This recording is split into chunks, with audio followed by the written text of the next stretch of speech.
ਜਾ ਸ਼ਾਇਦ ਮੈਂ ਕਹਾਂ ਉਹਦੇ ਕੋਲ ਸੀ ਮੈਂ ਉਹਨੇ ਉਹਦਾ ਕਮਰਾ ਦੁਖਾ ਲਿਆ ਹੈ ਨੀ ਇਹ ਅੱਛੀ ਨੋਰਵੀਜਨ ਲੱਕੜੀ ਉਹਨੇ ਕਿਆ ਰਹਿਣਾ ਤਾਂ ਮੈਂ ਜਾ ਜਿੱਥੇ ਵੀ ਤੇਰੀ ਮਰਜ਼ੀ ਮੈਂ ਆਲੇ ਦੁਆਲੇ ਦੇਖਿਆ ਕੋਈ ਉੱਥੇ ਕੋਸੀ ਨਹੀਂ ਸੀ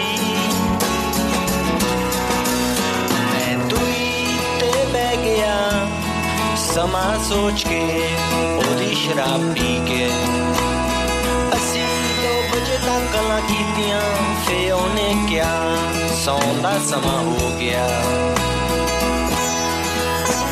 Ramón Lobo, ¿cómo estás? Muy buenos días, ¿qué tal? Te dejamos el domingo pasado a punto de irte a casa a hacer deberes para prepararte un PowerPoint en inglés, porque tenías que dar una conferencia en Viena, ¿era? En Viena, sí. Sobre el conflicto catalán. Sí, mi parte era explicar España. ¿Explicar España? Sí. Eso es complicado, ¿eh? La otra parte, que es Steve Forti, que es un italiano que lleva muchos años viviendo en España, que es profesor en la Universidad Autónoma de Barcelona, él explicó Cataluña y yo expliqué España. Estuvo bien porque eran periodistas austriacos, algún alemán, y claro, explicarles que todo nuestro conflicto territorial viene de la Edad Media, que no resolvimos problemas. En el siglo XVIII los Borbones no consiguieron imponer el Estado francés por razones geográficas, entre otras, que el XIX fue un desastre, como el carlismo ha impregnado a una parte de nuestra derecha y a una parte de la Iglesia. Que el 20 ha sido muy manipulado. El 20 ha sido un desastre también, a partir del 78 un poco mejor. Y un poco de dónde viene nuestra falta de flexibilidad política, ¿no? Y bueno, que tenemos un presidente y una vicepresidenta que son opositores, con lo cual se aprenden los temarios y fuera del temario no hay nada, ¿no? Y ahora el temario es la Constitución, pero no está completo porque toda la Constitución no la cumplimos. Así que había interés. Sí, muy interesante. Además nos reímos porque puse algunas cosas así de humor que me decía Mirjana Tomic. ¿En tu PowerPoint? Sí, me decía Mirjana Tomic, que fue corresponsal del país en Belgrado al principio de la guerra de Serbia. Ella lleva varios años viviendo ahí en Viena. Me decía, no lo van a entender. La ironía aquí no la van a entender. Pues sí, se rían. ¿Entendieron la ironía? Claro, es que yo tengo una ironía británica que igual incluso en castellano se entiende mal. No, yo creo que se entiende bien. Una cosa te voy a decir, enhorabuena, conferencia en inglés, que tú tenías estabas muy nervioso con esto. Sí, claro, porque la presentación, mi madre es británica, piensas que voy a hablar un inglés maravilloso. Me puedo esforzar y que la pronunciación sea más o menos decente, pero no construyo bien en el inglés. Pues no sé qué tiene más mérito, si hacerlo en inglés o que no se te cuelgue el PowerPoint. No, lo hice en Keynote. Aunque no digas noses, que antes fuera de micro es una palabra que no puedes usar, la palabra filminas. Esa palabra es muy antigua. No. Slides, por favor.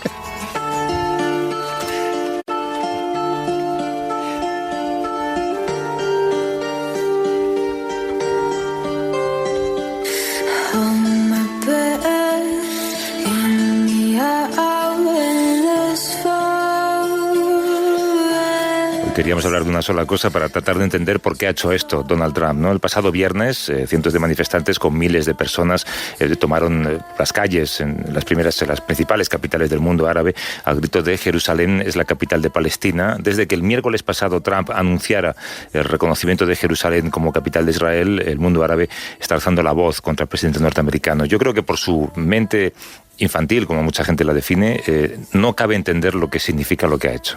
No, sobre todo significa una violación de las resoluciones de Naciones Unidas. Porque significa un insulto también a todo un pueblo, ¿no? Exacto, y después bloquea un acuerdo de paz. Por otra parte, también hay que decir que toda esta escandalera que tenemos los medios, la Unión Europea, sobre que ha enterrado el proceso de paz. Es que no hay ningún proceso de paz.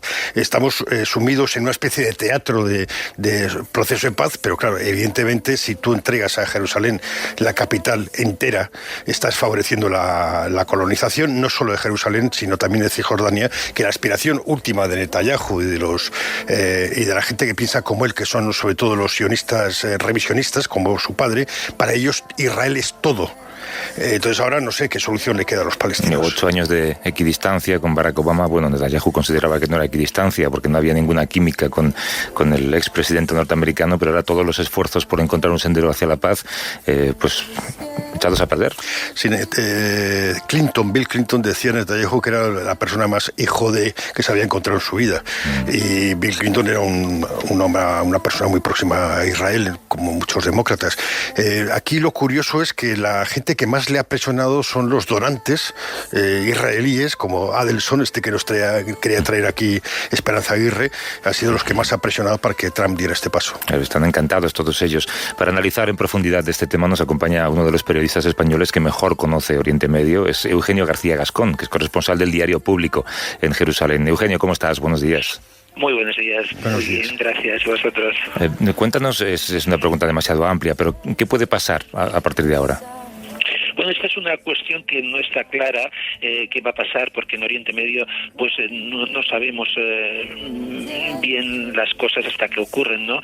Es cierto que existe la posibilidad de que haya una gran revuelta palestina, que se produzca la tercera intifada, como quieren algunos dirigentes palestinos, islamistas y no islamistas, pero yo personalmente creo que es muy difícil porque la gente está agotada de protestar. Hace poco ha habido unos meses que ha habido unas revueltas importantes en Palestina y terminaron hace unos meses justamente porque la gente está cansada. Entonces yo veo difícil que se produzca una tercera intifada, aunque naturalmente esto es una cuestión que el tiempo va a decir.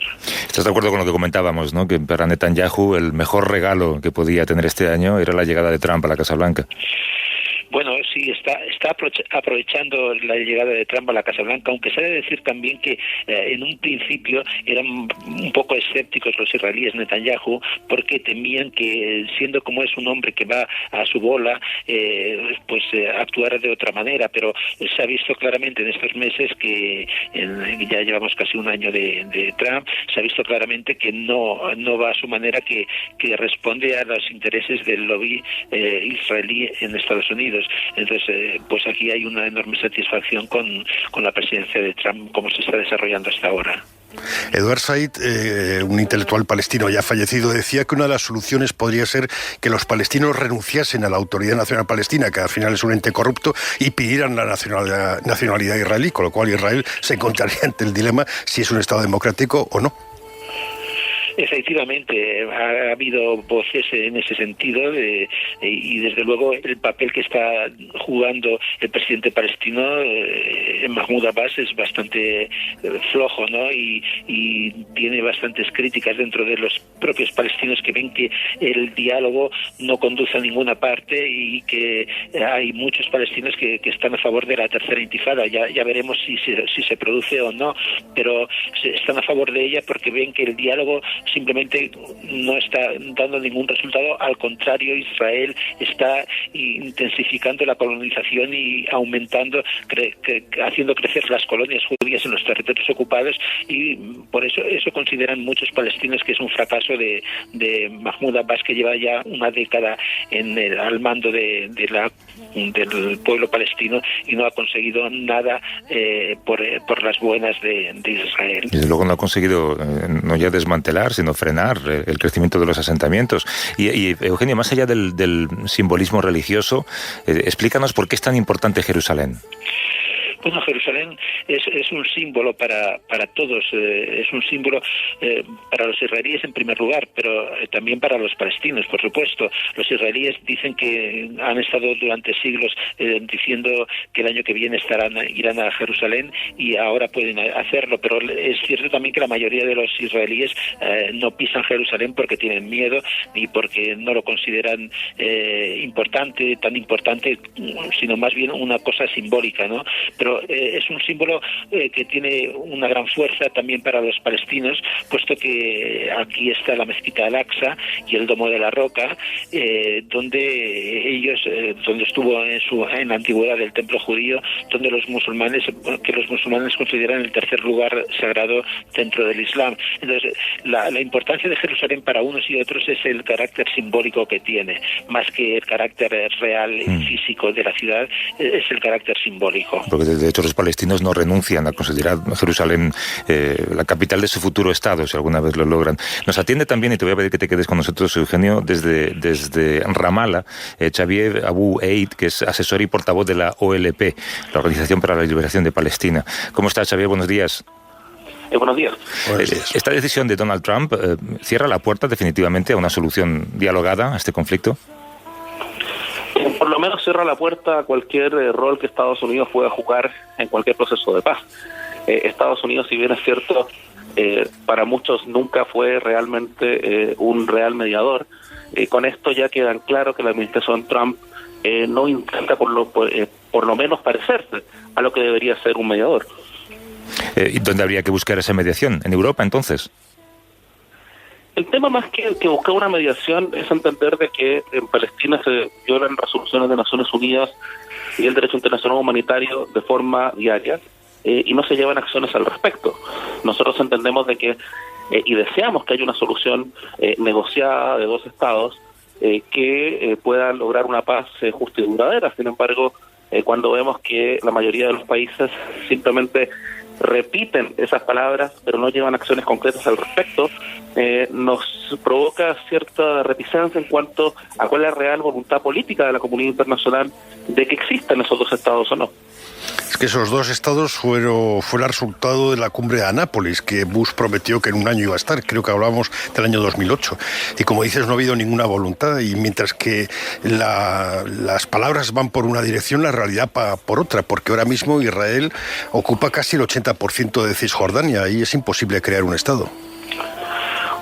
De hecho, de facto Israel controla el 100% de Cisjordania. No existe ningún porcentaje de Palestina el cual el gobierno palestino tenga un control real. Acá existe simplemente un control limitado de ciertos aspectos de la vida cotidiana en ciertos lugares y no en todo.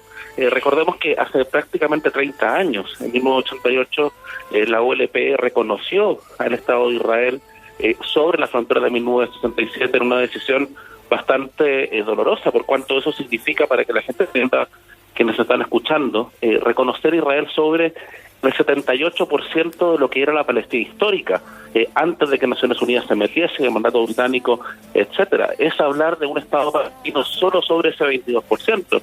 Y hoy día nos encontramos con que, si bien es cierto de que la solución de dos estados es una solución de consenso en la comunidad internacional, nosotros nos encontramos con que hay empresas europeas trabajando en las colonias, con que hay parlamentarios europeos visitando colonias, con que los países, la gran mayoría de Europa, se niega a reconocer el Estado de Palestina en la frontera del 67 y continúan normalizando sus relaciones con la ocupación israelí. Pues el papel del mundo árabe también no es muy positivo, porque aparte de las declaraciones, Arabia Saudí y Egipto están jugando en el mismo partido que Estados Unidos, ¿no? Yo creo que así como en el resto del mundo, cada país juega por sus propios intereses. Ahora, de todos modos, hay una diferencia entre decir que juegan en el mismo partido que Estados Unidos y decir, por ejemplo, que ellos están dispuestos a reconocer la ocupación israelí o a apoyar que Israel declare que Jerusalén es la capital eterna e indivisible solamente y exclusivamente del pueblo judío. En ese sentido también es importante entender de que el mundo árabe ha tomado decisiones importantes en estos últimos días en cuanto a la decisión del señor Trump. Y hay algunos analistas que se mofaban un poco de Trump, diciendo que él ha logrado al fin unir a muchas fuerzas en el mundo árabe que sin esta decisión habrían seguido desunidos. Yo recuerdo, Xavier, me tocó cubrir aquí la cumbre de Anápolis y había algo de lo que nadie quería hablar, al margen de la declaración final, y es del calendario. Y de Mahmoud Abbas se esperaba que incidiera un poco en eso, en un calendario de acción, en un calendario de debate, de diálogo, y sin embargo no ha ocurrido. Estamos a casi 10 años de aquella cumbre. ¿Es Mahmoud Abbas el líder que Palestina necesita? Mira, el tema de los calendarios no es un tema del presidente Abbas. Muchas veces se habla de la administración palestina como que si es que fuese una potencia nuclear que pudiese forzar algo sobre Israel. Acá lo que estamos hablando es que no existe ni siquiera una capacidad absoluta sobre Israel, ni siquiera por parte de la comunidad internacional.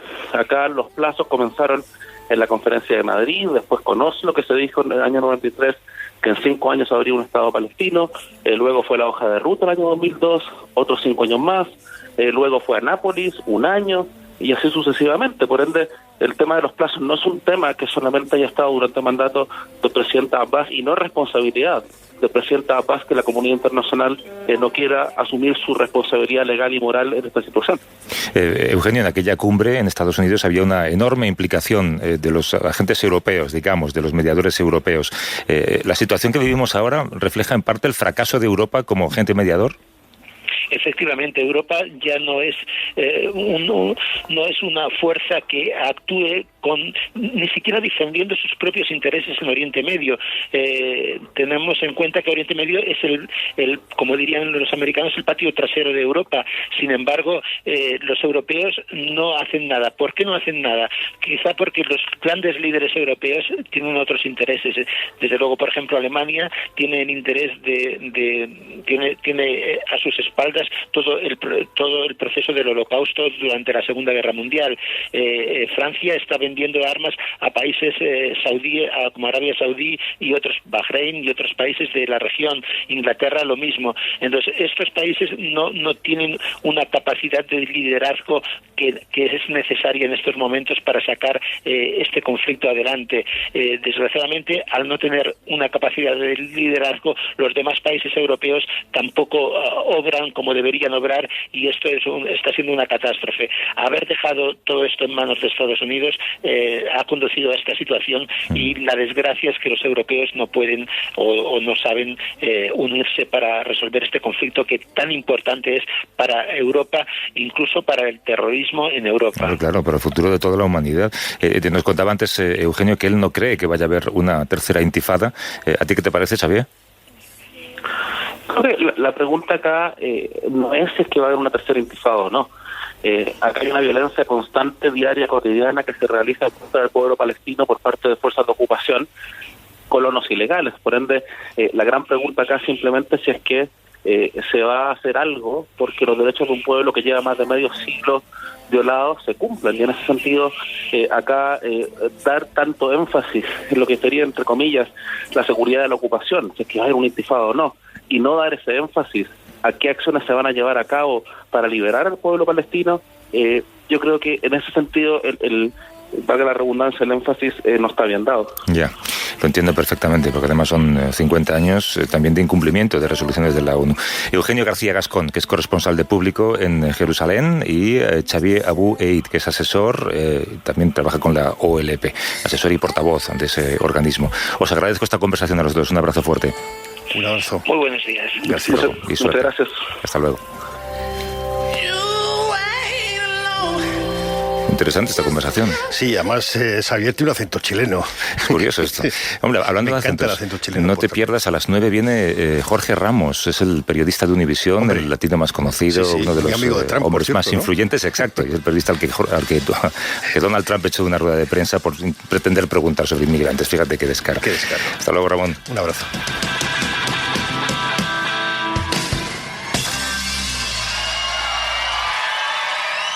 A vivir que son 2 días. Javier del Pino.